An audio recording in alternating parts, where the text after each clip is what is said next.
अस्मद्गुरुं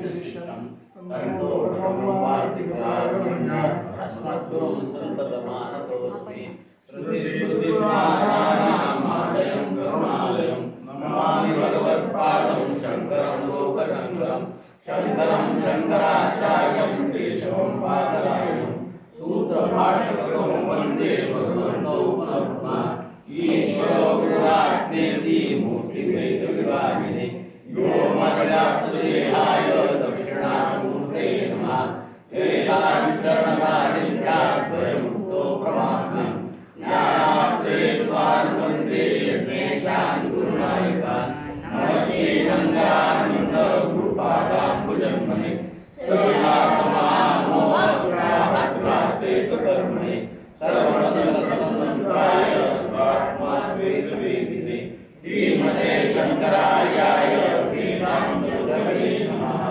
वसुदेवसुतं देवं कौसचाणूरवर्धनं देवकी परमानन्दं कृष्णं वन्दे जगद्गुरुम्।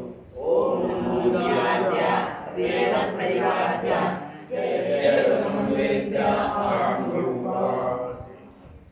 ऐसाही जरी विपाये सांडोनी पुढील पाये सर्वेंद्रियासी होये पाठी मोराजू. त्यांनी कालतच थोडेसे दोन लाईनची हे काय उभ्या की ऐसाही जरी विपाय म्हणजे कसं म्हणाले की मी जाणण्यासाठी खूप अवघड आहे म्हणाले.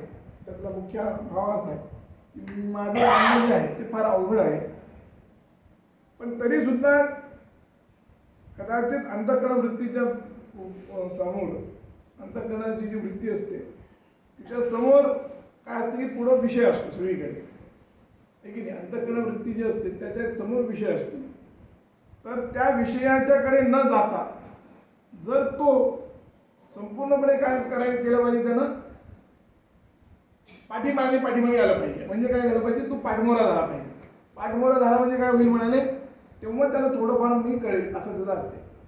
म्हणून ऐसिया जरी विपाये म्हणजे जो जरी विपाय या शब्दाचा अर्थ पूर्वीचं जे आहे त्याच्यापेक्षा पूर्वी विरुद्ध अर्थ असा त्याचा अर्थ. आणि सर्वेंद्रियासी होय पाठीमोरा जो सर्व इंद्रियांना सुद्धा तो पाठीमारा होतो तोच फक्त मग असा विषय जो आहे म्हणजे असा एखादाच असतो ना. कारण त्यांनी हे म्हणले की काय परांच्या काळाने वेतनच स्वयंभू तस्मात परांग पश्यती नांतरात्म आवृत्त चक्षुर अमृतत्व विच्चन कश्चित धीर प्रत्येकात्मानमैक्षत असं याच्यामध्ये सांगितलं. कुठून कठोपनिषदामध्ये म्हटले ते काय म्हणतात की परांच्या खाणे वेतनच स्वयंभू.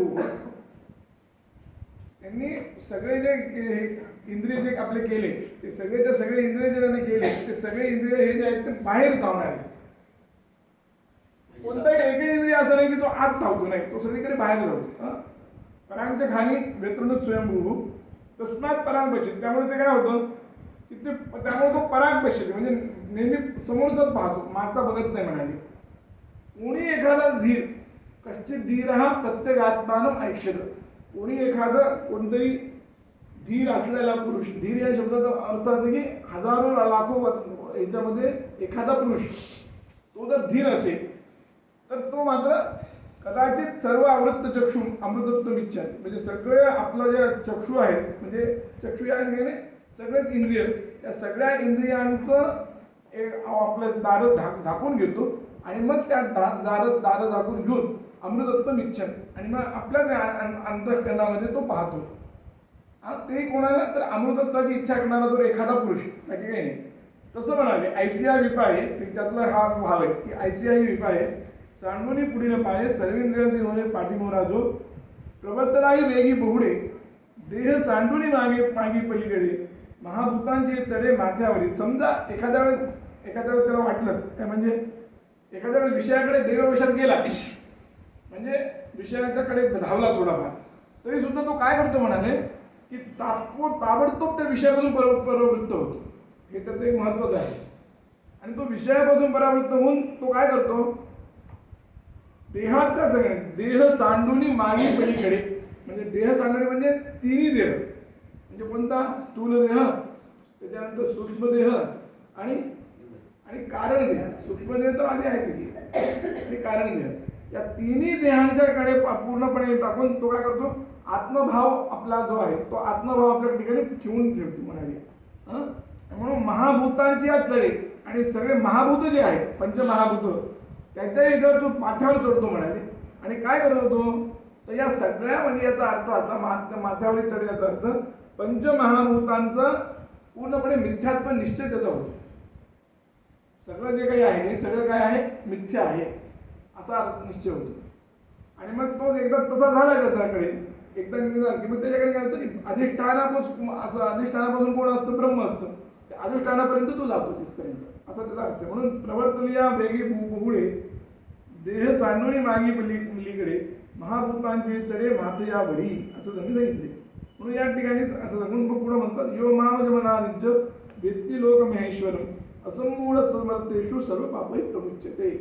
जो मला म्हणजे एखादाच मनुष्य असं जरा म्हणायचं बरं की एखादाच मनुष्य मी म्हणजे मी जन्मरहित आहे, त्याच्यानंतर अनादी आहे, माम अजम अनादिंच. मा म्हणजे मला, अजम म्हणजे अजम म्हणजे जन्मरहित असणे, अनादी म्हणजे अनादी असणे, सर्व त्याच्यानंतर सर्व लोक महेश्वर सर्व लोकांचा अत्यंत ईश्वर असलेला मी असा जो होतो. आणि त्यानंतर सर्व मनुष्यामध्ये असमूढ आणि समर्थेषु सर्व मनुष्यामध्ये तो असमूढ म्हणजे सम्मोहित रहित होऊन ज्ञानापासून तो संपूर्णपणे पापापासून मुक्त होतो. तो सर्व पापही प्रमुच्यते, सर्व पापापासून तो मुक्त होतो त्याचा अर्थ. त्याचा अर्थ सांगतात ते तर राहुनी ठाई ठिके स्वप्रकाशित चोखे अजत्त माझे देखी आपुलिया डोळा. म्हणजे अत्यंत निश्चयात्मक वृत्तीने राहणं हे फार अवघड आहे. पुष्कळ वेळा तिथपर्यंत जाण्याचे खूप जणांची हे होते. म्हणजे खूप जण काय करतात आपला निश्चय करतात काही करतात, तर त्या निश्चयापासून त्या ठिकाणी पूर्ण राहणं दृढ निश्चय करून राहणं ते मात्र काय वेळांना होत नाही. पुष्कळ वेळा म्हणजे काही जरी झालं तरी म्हणजे काही वेळेला काय होतं की बरेच वेळा असं होतं की जसं आता आपल्याकडे विश्वामित्र वगैरे आहे, विश्वामित्र ऋषी वगैरे काय केले यांनी की ते ब्रह्मर्षी पदापर्यंत गेले आहे की नाही. त्याच्या आधी किती वेळा त्यांचं हे झालं गेले बरं प्रत्येक वेळेस काहीतरी केलं पुन्हा गेले पुन्हा आले पुन्हा काहीतरी गेलं पुन्हा गेले असं प्रत्येक वेळेस होतं. असं हे तरी त्यांनी 60 वेळा असे 3-4 वेळा सगळं करून का वेळेला शेवटी ब्रह्मर्षी पदापर्यंत गेले तरी. पण पुष्कळ वेळा असं होतं की ते तिथपर्यंत जातच नाही. एखादी दुसरी काही हे आली सिद्धी थोडीफार आली की जमलं तिथं तो हे होऊन जातं. तसं नाही. म्हणून त्यांनी सांगितलं की तो निश्चयात्मक वृत्तीनं स्थिर राहून असा त्याचा अर्थ आहे. ते तर राहूनही ठाई ठिके पूर्णपणे ठाई ठीक असं पूर्ण करायला पाहिजे म्हणाले. मग त्याच्यानंतर काय होतं मग त्याला त्यावेळेस त्याला येतं की हा शुद्ध दृष्टीनं म्हणजे स्वप्रकाश अशा दृष्टीनं त्यांना पाहायला पाहिजे. स्वप्रकाशे चोखे. त्याच्यानंतर मग त्या ठिकाणी काय त्याच्या लक्षात येतं की अजत्व माझे देखी म्हणजे शुद्ध स्वप्रकाशाच्या दृष्टीनं त्याला लक्षात येतं माझ्याकडे काय की माझ्या ठिकाणी अजत्व आहे. अजत्व आहे म्हणजे मी जन्मत नाही असं. अजत्व या शब्दाचा अर्थ मी जन्मत नाही. मग आपुलिया डोळा आपल्या डोळ्यानं तो सांगतो म्हणाले काय हा जन्मत नाही म्हणजे. तर असं एखादा दुसरा असतो म्हणाले मी आधीची पर. त्याच्यानंतर मी काय म्हणाले मी आधीची पर आहे. आधी म्हणजे आधी म्हणजे अंत्य असते. त्याच्या पर म्हणजे अनादी आहे असं त्याचा अर्थ. म्हणजे मी अनादी आहे किंवा कारणाच्याही पलीकडे आहे असं काही म्हणा. सकळ लोक महेश्वर सर्व लोकांचा मी महेश्वर आहे म्हणाले. आणि ऐसिया माते जो नर यापरी जाणे आणि अशा माझ्या स्वरूपातला पूर्णपणे जो असा जाणतो तोच मनुष्य आहे की तो पाषाणा माझी परीस जैसा रसा आत सिद्ध असत तैसा मनुष्यात तो अंश माझाची असे जाण. काय म्हणतात की ज्याच्या जसं पाषाणामध्ये परीस आहे किंवा रसामध्ये कोणतं आहे अमृत आहे त्याप्रमाणे म्हणाले तो मनुष्यामध्ये माझा अंश आहे असं मला जाण म्हणायचं. म्हणजे माझाच अंश असं समजायचं. म्हणून तो मनुष्य आता तो अंश माझाची जाणं ते चालते ज्ञानाचे बिंब तयाचे अवयव ते सुखाचे कुंभ एर माणूस पण ते भांब लौकिक भाग. म्हणजे तो कसा आहे म्हणाले चालता बोलता ज्ञानाचं प्रतिबिंब आहे किंवा ज्ञानच आहे ते. बिंबच म्हटले प्रतिबिंब नाही म्हटलं. म्हणजे चालता बोलता हा काय ज्ञानाचा प्रत्यक्ष सूर्यच आहे हा असा त्याचा अर्थ. किंवा तयाचे अवयव ते सुखाचे म्हणजे त्याचा अवयव जे आहेत, अवयव म्हणजे सगळे हातपाय वगैरे सगळे हे सगळे सुख आहेत म्हणाले ब्रह्मसुखाचे अंकुर आहेत. एर माणूस पण ते भांब लौकिक भाग. पण बाकीच्या त्यामध्ये जो इतर जो मनुष्यपणा आहे किंवा मनुष्यपणा किंवा भासमान असा एखादा आकृती जी दिसते तुम्हाला मनुष्याची, ती आकृती मात्र काय म्हणाली सगळी खोटी आहे म्हणाली, असं म्हटले त्यांनी. काय म्हटले? त्याची जी आकृती आहे ती पूर्णपणे खोटी आणि त्यातलं जे आयुष्य म्हणजे हे जे आहे अंश जो आहे तो कोण आहे? ब्रह्म आहे, असं त्याचा अर्थ. म्हणून त्यांनी दिलं एर माणूस पण ते भांब लौकिक भाग, तो फक्त लौकिक भाग आहे म्हणाले, बाकी बाकी काही नाही म्हणाले. म्हणजे त्याच्या ठिकाणी कोणी म्हणजे मनुष्य असं हे करायचंच नाही किंवा मनुष्याची बुद्धी पण त्याच्या ठिकाणी ठेवायची नाही, असा त्याचा अर्थ आहे. म्हणजे जसं म्हणजे म्हणतात की नाही ब्रह्मविद ब्रह्मैव भवती, ब्रह्मविद ब्रह्मैव भवती किंवा ब्रह्मवेद ब्रह्मैव भवती, याचे दोन्ही अर्थ आहेत की जो ब्रह्म जाणतो तो ब्रह्मच होतो. तसं आहे ते या ठिकाणी सगळं जे आहे ते सगळं त्याचं जे आहे ते सगळं ब्रह्ममयच होतं, असा त्याचा अर्थ आहे. म्हणून त्यांनी सांगितलं ते चालते ज्ञानाचे बिंब तयाचे हवे ते सुखाचे कुंभ एर माणूस म्हणते भांब लौकिक भाग आगा अवचिता कापुरा माझी सापडला हिरा वरी पडली या निरा नागवे काही. म्हणजे जसं म्हणाले एखादा अकस्मात मध्ये एखादा कापूर जळतोय, कापूर आपला जळायला लागला आणि तेवढ्यामध्ये त्याच्यामध्ये हिरा सापडला. काय झालं? हिरा सापडला आणि त्याच्यानंतर त्याच्यात पाण्यामध्ये तो पडला. तर काय होतं म्हणाले जसं पूर्वीच्या जळत्या कापुराने तो दग्धही होत नाही आणि नंतरच्या पाण्याने तो कधी ओला होत नाही, तसं असतं म्हणाले. याच्यामध्ये सगळं जरी असलं म्हणजे तो जरी असला तरी तो तसा आहे. म्हणजे तो एक प्रकारचा म्हणजे अलिप्तही आहे, तो तर झाला अर्थ. पण त्यातलं महत्त्वाचं म्हणजे कापुरातला एक प्रकारचा तो हिरा आहे किंवा सगळ्या मनुष्याचा तो हिरा आहे, असा त्याचा अर्थ आहे. अलग लक्षात. त्यामुळे त्यांनी ती हे दिली उपमा काय दिली त्यांनी ती दिली की कापरामध्ये जसं काही जरूर हा हिरा आहे तसं म्हणाले. म्हणून तैसा मनुष्य लोक आता तो जरी जाहला प्राकृत तरी प्रकृती दोषाची मात्र नेणची की. काय?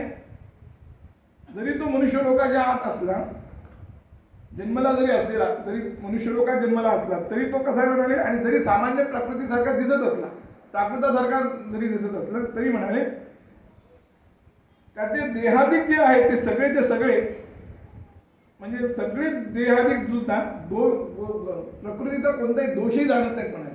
म्हणजे त्यांच्या ठिकाणी कोणतं नसतं असा त्याचा अर्थ आहे.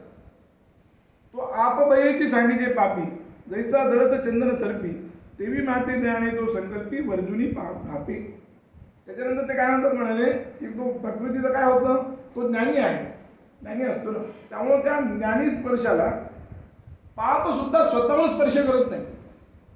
कशामुळे करत नाही म्हणाले तर जर आपण स्पर्श केला तर आपण नष्ट होऊन जाऊ, एवढी त्याला भीती असते पापाला. हे लक्षात ठेवा की जर आपण त्याला स्पर्श केला तर आपणच नष्ट होऊ. म्हणून तो काय करतो त्या आपल्या स्वतःच्या भीतीनं तो पाप सुद्धा त्याकडे त्याला स्पर्श करत नाही म्हणाले. जसं म्हणाले जळत असलेल्या चंदनाचा एखादा आहे जैसा जळत चंदन सर्पी म्हणजे ज्याप्रमाणे जळणारं जे हे असते नाही चंदनाचं लाकूड, त्या चंदनाच्या लाकडाला सर्पाकडून काय केलं जातं, वर्ष केलं जातं. ते त्याच्यावर जात नाही, ते सर्प त्याच्याकडे जात नाही ना.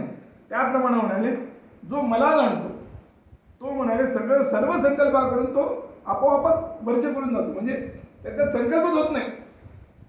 म्हणजे हे काय म्हणता आपण म्हणतो की दरवेळेस की आता काय करायचं, संकल्प कोणता करायचा, काय ते म्हणजे अस्माकम मनुष्या अस्माकम सकुटुंबानां सपरिवारणं वगैरे वगैरे सगळं म्हणतो की नाही. त्याच्या ठिकाणी संकल्पच होत नाही, त्याच्याकडे आपोआप संकल्प वगैरे सगळं सुटून जातं त्याच्याकडे. त्याचा अर्थ आहे. म्हणून त्यांनी सांगितलं की त्याप्रमाणे मला ते संकल्पाकडून तो स्वतःच तो वर्ज करून देतो. तेवी माती जाणे ती संकल्पी वर्जुनी घापे. म्हणजे ते वर्जत करतात त्याला. संकल्प ते सोडून बाकीच्यांना घ्यायचं, त्याला नाही घ्यायचं.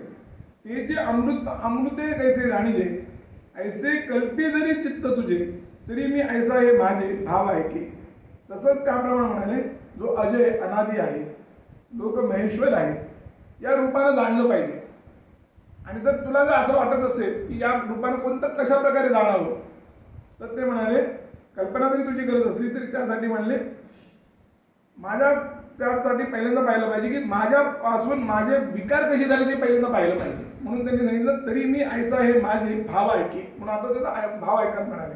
जे विळलेली या भूती सारखे होऊन ही प्रकृती विखुरली आहेत निर्जरिती आगवी, की जे विकार आहेत ते विकार सुद्धा कसे आहेत म्हणाले, ते भिन्न भिन्न भूतामध्ये आहेत. ते प्राची ह्याच्यामध्ये भूतामध्ये आहेत ते सगळे विकार.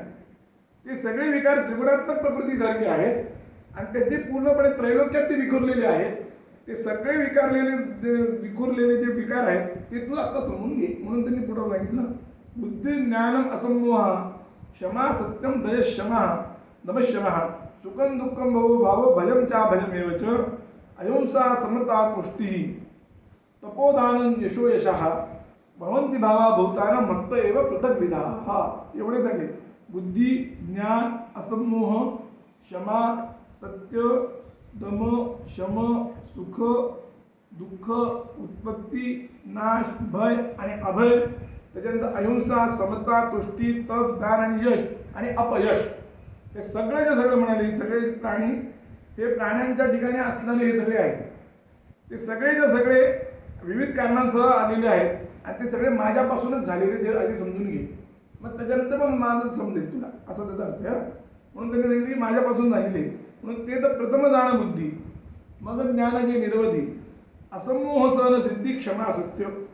त्यात म्हणाले पहिल्यांदा काय करायचं, तर पहिल्यांदा कोणतं जाण्याचं तर बुद्धी समजून घ्यायची. तर बुद्धी म्हणजे काय, तर कर्तव्य काय अकर्तव्य काय हे नीटपणे समजेल. ग्राह्य काय अग्राह्य काय, त्याच्यानंतर चांगलं काय वाईट काय, यांचे सूक्ष्म ज्ञान असणं त्याला म्हणायचं बुद्धी.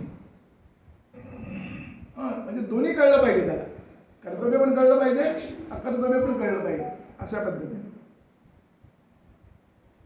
म्हणून त्यांनी प्रत्येक पदार्थाचा विचार करून करणारी जी अत्यंत सूक्ष्म बुद्धी म्हणजे निश्चय करणारी, म्हणजे हे सांगितलं ना अंतःकरणाच्या दृष्ट्या माहिती बुद्धी दुसरं अंतःकरण आहे की नाही. तर ते अंतःकरणाचं जे आहे ते कोणते, ते पण एक प्रकारचं हेच आहे, वृत्तीच आहे. मनसंकल्पात्मक विकल्पात्मक जी आहे वृत्ती ती म्हणजे मन, आणि निश्चयात्मक अंतःकरणाची जी वृत्ती ती म्हणजे बुद्धी. तर ते सुद्धा सांगताना काय सांगितलं, जेवढा प्रत्येक पदार्थ आहे त्या प्रत्येक पदार्थाचा निश्चय करणारी अंतःकरणाची जी वृत्ती म्हणजे ती बुद्धी समजायची. आणि तो भाव म्हणजे तो भाव आहे म्हणजे जे काही आहे त्यातला पहिला भाव मी आहे, म्हणजे हे आहे बुद्धी आहे असा त्याचा अर्थ. म्हणजे कर्तव्य अकर्तव्य ग्राह्य अग्राह्य चांगले वाईट यातलं संपूर्ण सूक्ष्म ज्ञान त्याला असलं पाहिजे, हे झालं पहिलं बुद्धी. दुसरं सांगतात ज्ञान. ज्ञानाचं असं आहे की ज्ञान या शब्दाचा अर्थ वस्तुतः खरा जर केला गेला तर स्वरूपभूत ज्ञान आणि वृत्तीरूप ज्ञान. त्यातलं इथं जे दिले ते साधारणपणे वृत्तीरूप ज्ञानच दिलेले. म्हणजे घटपटाने जे सामान्य वस्तू आहेत ते परमात्म्यापर्यंत जे पदार्थ आहेत त्या सगळ्यांना विषय करणारे अमर्याद जे आहे त्याला म्हणतात ज्ञान. म्हणजे सगळ्या याचा अर्थ हा की अंतःकरणाची जी वृत्ती आहे, कारण ते अंतःकरणाची वृत्ती म्हणून तो एक दिलं ना. स्वरूपभूत ज्ञान जे आहे ते तर तेव्हा अमर्याद आहे, पण यातलं जे महत्त्वाचं ज्ञान म्हणजे कोणतं वृत्तीरूप ज्ञान म्हणजे वृत्तीच. कारण त्यांनी काय सांगितलंय, अंतःकरण वृत्तो ज्ञानत्वोपचारा असं म्हटलं. अंतःकरणाची जी वृत्ती आहे की नाही ती वृत्ती तिला काय करत असते, ज्ञानाचे अवच्छेदक असते. खरं म्हणजे काय, म्हणजे इथं ज्ञान या शब्दाचा अर्थ खराचा विचार केला तर वृत्ती अंतःकरणाची वृत्तीच आहे, हे लक्षात घ्या. कशामुळे ते म्हणतात ना, त्या अंतःकरणाच्या ठिकाणी तिथं उपचार का होतो, तर ती त्याचं कारण असेल की ज्ञानाची ती अवच्छेदक असते. अवच्छेदक असते म्हणजे ती त्या ज्ञानाला सगळ्यांपासून एक वेगळं करते. म्हणजे घटज्ञान पटज्ञान असं नाही. तर या ठिकाणी ज्ञान जे आहे त्या सगळ्याला घटज्ञान म्हणजे यापासून काय झालं, घट म्हणल्यानंतर इतर सगळ्या विषयापासून ती त्याला वेगळं केलं तिने, त्या वृत्तीने त्याला वेगळं केलं. पटज्ञान म्हणलं की इतर सगळ्या विषयापासून त्याला वेगळं केलं. या सगळ्या वृत्तीमुळे म्हणून घटापटापासून सगळे जेवढे काही परमात्मापर्यंत जेवढे पदार्थ आहेत ते सगळे पदार्थ म्हणजे काय, ते ज्ञान असा त्याचा अर्थ. म्हणजे कारण म्हणजे अंतःकरण वृत्तो ज्ञानत्वोपचार म्हणजे त्यांच्या ठिकाणी ज्ञानत्वाचा उपचार केला जातो. उपचार केला जातो म्हणजे धात्त प्रयोग आहे. धात्त म्हणजे लाक्षणिक प्रयोग म्हणा किंवा काय म्हणतात, धात्त म्हणजे लाक्षणिकच प्रयोग आहे. लाक्षणिक प्रयोग म्हणलं पुन्हा सांगावं लागेल. म्हणजे लक्षणेचा आश्रय घेणे लक्षणेचा प्रयोग आहे. तो अंतःकरण वृत्तीच्या ठिकाणी ज्ञानाचा उपचार केला जातो एवढंच आहे. म्हणजे काय म्हणतात म्हणून त्यांनी सांगितलं. पुन्हा त्याच्यानंतर असमोह काय सांगितलं, बुद्धी ज्ञानम असमोहा.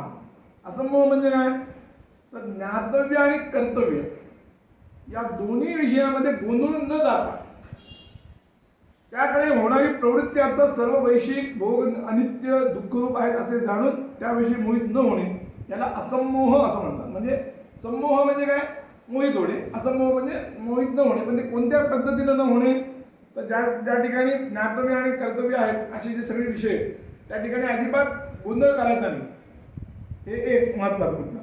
आणि प्रवृत्ती जी आहे ती विषयभोगाची सगळी अनित्य आहे. विषयभोग जे आहेत ते सगळे अनित्य आहेत असं संपूर्णपणे आपल्या ठिकाणी निश्चय झाला पाहिजे. ते दुःखरूप आहेत असं त्या ठिकाणी झालं पाहिजे. असं झालं की मग ती झाली असमोह. तो हे एक दुसरा तिसरा भाव. हा त्याच्यानंतर क्षमा या शब्दाचा अर्थ तर सगळ्यांनाच माहिती आहे, तर त्यांनी याच्यात खूप लांबलचक लिहिलं. म्हणजे वाईट करणे, वाईट इच्छिणे, धन हरण करणे, अपमान करणे, कडू बोलणे, शिव्या देणे, निंदा, चहाडी करणे, आग लावणे, विषय देणे, प्रत्यक्ष अप्रत्यक्ष रीतीने नुकसान करणे इत्यादी जेवढे अपराध आहेत त्या सगळ्या अपराधांना पूर्णपणे सामर्थ्य असताना सुद्धा सहनशीलतेनं पूर्णपणे आपल्या ठिकाणी सहनशीलता करणं म्हणजे क्षमा. म्हणजे त्याला सामर्थ्य आहे, ते आहे, सगळं आहे.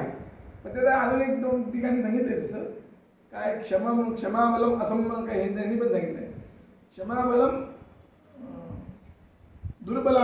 दुर्बलांचं सुद्धा क्षमाबलच आहे म्हणाले. ते सोडून द्या. पण इथं जे सांगितलं त्यांनी की आपल्या ठिकाणी पुष्कळ काही करण्यासारखं आहे, पण तरी सुद्धा ते सहनशीलतेनं अत्यंत यानं करून त्याला क्षमा करणं म्हणजे ती क्षमा असा त्याचा अर्थ. हा किंवा भाव आहे चौथा भाव आहे. त्यानंतर सातवा भाव कोणता, तर म्हणाले प्रमाण सत्य. सत्य शब्दाचा अर्थ असं कोणता, तर ते सर्वांना म्हणजे सत्यत्व बाजाला आहे ते असं नाही दिलं, या ठिकाणी वेगळंच आहे. प्रमाणाच्या द्वारा जी वस्तू आपल्याला जशी कळते तशी ती दुसऱ्याच्या हिताच्या उद्देशाने गोड शब्दात सांगणे याला म्हणतात सत्य असं त्यांनी सांगितलं. म्हणजे हे झाले 5. म्हणजे बुद्धी ज्ञानम असमोहा समा क्षमा आणि सत्य. त्याच्यानंतर त्यांनी सांगतात मग शमतम दोन्ही सुख दुःख वर्तत जनी अर्जुना भावा भाव मानी भावाजी माझी. त्यांनी सांगितलं म्हणजे शम म्हणजे काय, तर अंतःकरणाची पूर्णपणे विषयापासून परावृत्ती करणं. म्हणजे अंतःकरणाची पूर्णपणे विषयापासून परावृत्ती करणं म्हणजे काय झालं शमदान. दम म्हणजे काय, माझ्या इंद्रियांना त्या विषयापासून पूर्ण करणं असं सांगितलं. त्याच्यानंतर सुख या शब्दाचा अर्थ काय, तर धर्माचं जे अनुकूल फळ आहे ते त्याला म्हणायचं सुख, किंवा अनुकूल ज्ञानाचा विषय असणं, किंवा इष्ट वस्तूचा चांगला संयोग होणं, अनिष्ट वस्तूंचा वियोग होणं, ज्यांची इच्छा दुसऱ्या विषयाच्या इच्छेच्या अधीन नाही त्याला सुख असं म्हणतात. असं त्यांनी 2-3 ठिकाणी म्हणजे हे सांगितले काय. खरं म्हणजे असं सांगितलं प्रतिकूल वेदनीयम सुखम आणि प्रतिकूल वेदनीयम दुःखम, अनुकूल वेदनीयम सुखम असं सांगितलंय ह्याच्यामध्ये तर्कसंग्रहामध्ये. तिथं ते देत असताना हे सगळं जे आहे प्रतिकूल किंवा अनुकूल जे असं काय असतं ते साधारणपणे त्याचं स्वरूप लक्षण सांगितलं. आणि त्याचं तटस्थ जे लक्षण आहे ते त्याच्यात सांगितलं की एखादा जो हे असतो की नाही, म्हणजे इच्छा म्हणजे दुसऱ्या विषयाची जी इच्छा आहे किंवा ज्याची इच्छा दुसऱ्या विषयाच्या अधीन नाही, ज्याची इच्छा दुसऱ्या विषयाच्या अधीन नाही. म्हणजे जसं आता आपल्याला जर एखाद्या वेळेस तृप्ती करायची आहे, तृप्त व्हायचं आहे आपल्याला, तर काय करावं लागतं आपल्याला, त्यासाठी काय करावं लागतं, आपल्याला भोजन करावं लागतं. म्हणजे ती झाली त्याची इच्छा. कोणाची पहिल्यांदा तृप्तीची इच्छा, त्याच्यानंतर ती होण्यासाठी त्यासाठी झाली पुन्हा भोजनाची इच्छा. भोजन करायचं म्हणलं तर भोजनासाठी लागणारे सगळे पदार्थ करावे लागतात, म्हणून त्या पदार्थांची इच्छा. हे सगळं झालं असं वेगळं. तर हे सगळे काय झाले, हे सगळे सामान्य एकाचे दुसऱ्याचे असे ते तसं नाही. तर ज्याची इच्छा दुसऱ्या कोणत्याही इच्छेच्या अधीन नाही, तर ती जर म्हणली तर फक्त ती ब्रह्म इच्छाच आहे, बाकी कोणतीच नाही. ब्रह्म इच्छाच आहे, बाकी कोणतीच नाही. त्यामुळे त्यांनी सांगितलं बाकी सगळे इच्छा आहेत, बाकी सगळे आहेत, त्या त्या ठिकाणी सांगितलं. पण त्याचप्रमाणे त्यांनी सांगत होतं दुःख. दुःखाचं फळ म्हणजे काय? अधर्माचं फळ. दुःख म्हणजे अधर्माचं फळ. किंवा म्हणाले प्रतिकूल ज्ञानाचा विषय असणं किंवा अनिष्टाचा संयोग असणं आणि त्याच्यानंतर किंवा इष्टवियोग असणं. अनिष्टाचा वियोग संयोग असतोच, पण इष्टाचा वियोगही हा आपल्याला दुःख देणारच आहे ना, परंतु इष्टाचा वियोग सांगितलं त्यांनी. त्याच्यानंतर आधिदैविक, आधिभौतिक आणि आध्यात्मिक असं ज्याचं स्वरूप आहे, ते तिन्ही प्रकारचं दुःख होतं ना आपल्याला. आधिदैविकही होतं, त्यामुळे त्यांनी सांगितलं. आणि त्याच्यानंतर सुख दुःख सुद्धा व्यवहारात असतातच, म्हणून त्याला वाटले भाव असं सांगितलं. म्हणून हे सगळे झाले. पण याचंही दुःख पुन्हा आहे की प्रतिकूल वेदनीयम दुःख. त्या दृष्टीने विचार करता ज्याच्या अधीन इतरांचा द्वेष नाही ते म्हणजे दुःख असं त्यांनी सांगितलं. त्याच्यानंतर भाव. भाव या शब्दाचा अर्थ आहे उत्पत्ती आणि पदार्थांची सत्ता. अभाव. अभाव या शब्दाचा अर्थ आहे भरपूर सांगता येईल की जे लय किंवा जन्म होण्यापूर्वीचा अभाव असणे ते म्हणजे परागभाव वगैरे सगळं. त्याच्यानंतर नाशानंतर नसते तो झाला ध्वंसभाव. त्याच्यानंतर कोणत्याही देशकालात नसते त्याला म्हणतात अत्यंत अभाव. किंवा एखाद्या स्वरूपातून दुसऱ्याच स्वरूपाचं भिन्न असणे म्हणजे तो झाला अन्योन्य अभाव. अन्योन्य भाव म्हणजे घटपट होणं. घट हा पटासारखा नाही. हे असे प्रकारचे त्या प्रकारचे सांगतात. जे आहेत ते सगळे या ठिकाणी अभाव म्हटले. सगळ्यांना अभाव म्हटलेले. पण हे अभाव म्हणजे भावाभाव जरी सांगितलं असलं तर या ठिकाणी अभाव जरी सांगितलं असला तरी तो भावच आहे असं त्याचा अर्थ आहे बरं. कारण ते ह्या सगळ्यांनी काय सांगितलंय, कारण भजनच्या भयमेवच भावा भावा असं दोन सांगितलं ना. हे सगळं काय तर हे भावच आहे वस्तुता. अभाव जरी असला तरी तो काय भावच आहे, हे लक्षात घ्या. त्यांनी ते सांगितलं. म्हणून भाव आणि अभाव या दोन्हीचाही अंतर्भाव कुठं होतो? भावामध्येच होतो म्हणायला. येतच आहे असं आहे. पण भय निर्भयता, अहिंसा आणि समता, तुष्टीत व पांडू सुद्धा ओळख तू. त्याच्यानंतर त्यांनी सांगितलं भय म्हणजे काय तर कोणत्याही प्रकारची मृत्यूचं भीती असणं किंवा एखादी अनिष्ट होणं, हे सगळे या सगळ्याची जी भीती असते ते म्हणजे भय. त्याचं निर्भयता म्हणजे भयाचा अभाव. अहिंसा म्हणजे काय तो कोणत्याही प्रकारे कोणत्याही पद्धतीनं अजिबात त्याला हे न देणं म्हणजे हिंसा कोणत्याही पद्धतीनं न होणं त्याला म्हणायचं अहिंसा. किंवा काया वाचा मनानं पीडा न देणं त्याला म्हणायचं अहिंसा. किंवा अहिंसा सत्याय तत्सन्निधो वैरत्याग. किंवा अहिंसा ज्यावेळेस असते त्यावेळेस काय होतं की त्याच्या सन्निधीमुळं त्याचा वैराचाही त्याग होतो. अशी जी पूर्ण अहिंसा त्याला म्हणायचं अहिंसा. त्याच्यानंतर समता या ठिकाणी खूप ठिकाणी सांगता येते. म्हणजे सगळीकडे जय सुख दुःख या दोन्हीमध्ये समान बघणं, लाभ अलाभ या दोन्हीमध्ये समान बघणं, जय पराजय, मान अपमान आणि पुष्कळ सांगता येते. निंदा स्तुती, शत्रू मित्र या सगळ्या द्वंद्वाविषयी जेवढ्या काही विरुद्ध क्रिया आहेत तेवढ्या सगळ्या विरुद्ध पदार्थ जे आहेत, विरुद्ध प्राणी आहेत या सर्वांविषयी चित्ताची संपूर्णपणे राग द्वेष रहित अशी अवस्था असणं म्हणजे समता. रागही असता का म्हणजे राग म्हणजे प्रेम आणि द्वेष म्हणजे अत्यंत द्वेष असतात म्हणजे त्याच्याबद्दलचं तिटकारा असता प्रमाणे निंदा त्याचा म्हणून सांगितलं. म्हणजे अशी जी पूर्णपणे किंवा सर्वाभूती भगवतभाव असणं ते फार उच्च झालं. त्याच्यात कमीत कमी पहिल्यांदा हे आधी पाहिलं पाहिजे की रागद्वेषरहित अशी चित्ताची साम्य अवस्था असतात ते सांगितलं. आणि नाहीतर मग सर्वाभूती भगवत भाव असतात, सगळीकडे भगवत भाव पाहणं कोणी असो ते.